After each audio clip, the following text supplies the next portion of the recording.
March 7th, 2015, Saturday of the second week of Lent. A reading from the book of the prophet Micah. Shepherd your people with your staff, the flock of your inheritance that dwells apart in a woodland in the midst of Carmel. Let them feed in Bashan and Gilead as in the days of old.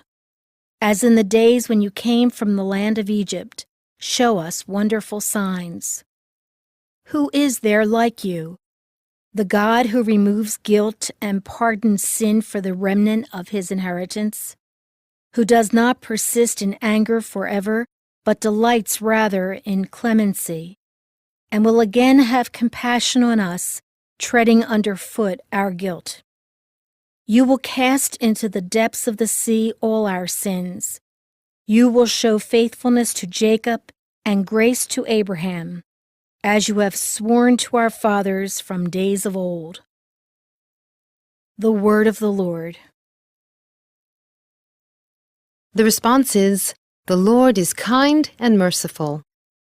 Bless the Lord, O my soul, and all my being, bless his holy name. Bless the Lord, O my soul, and forget not all his benefits. The Lord is kind and merciful. He pardons all your iniquities. He heals all your ills. He redeems your life from destruction. He crowns you with kindness and compassion. The Lord is kind and merciful. He will not always chide, nor does he keep his wrath forever. Not according to our sins does he deal with us, nor does he requite us according to our crimes. The Lord is kind and merciful. For as the heavens are high above the earth, so surpassing is his kindness toward those who fear him. As far as the east is from the west, so far has he put our transgressions from us. The Lord is kind and merciful. A reading from the Holy Gospel according to Luke.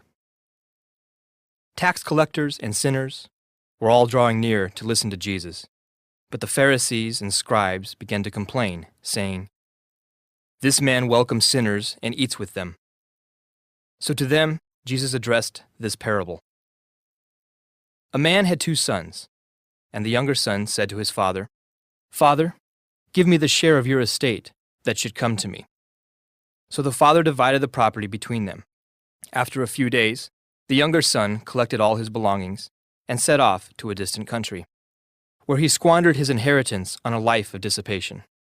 When he had freely spent everything, a severe famine struck that country, and he found himself in dire need. So he hired himself out to one of the local citizens, who sent him to his farm to tend the swine. And he longed to eat his fill of the pods on which the swine fed, but nobody gave him any. Coming to his senses, he thought, "How many of my father's hired workers have more than enough food to eat? But here am I, dying from hunger. I shall get up and go to my father, and I shall say to him, 'Father, I have sinned against heaven and against you. I no longer deserve to be called your son. Treat me as you would treat one of your hired workers.' So he got up and went back to his father. While he was still a long way off, his father caught sight of him and was filled with compassion. He ran to his son, embraced him, and kissed him. His son said to him, 'Father, I have sinned against heaven and against you. I no longer deserve to be called your son.' But his father ordered his servants, 'Quickly, bring the finest robe and put it on him. Put a ring on his finger and sandals on his feet.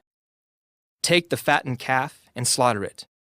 Then let us celebrate with a feast, because this son of mine was dead and has come to life again. He was lost and has been found.' Then the celebration began. Now the older son had been out in the field, and, on his way back, as he neared the house, he heard the sound of music and dancing. He called one of the servants and asked what this might mean. The servant said to him, 'Your brother has returned, and your father has slaughtered the fattened calf, because he has him back safe and sound.' He became angry And when he refused to enter the house, his father came out and pleaded with him. He said to his father in reply, "Look, all these years I served you, and not once did I disobey your orders. Yet you never gave me even a young goat to feast on with my friends. But when your son returns, who swallowed up your property with prostitutes, for him you slaughtered the fattened calf." He said to him, "My son, you are here with me always. Everything I have is yours. But now we must celebrate and rejoice, because your brother was dead and has come to life again. He was lost and has been found."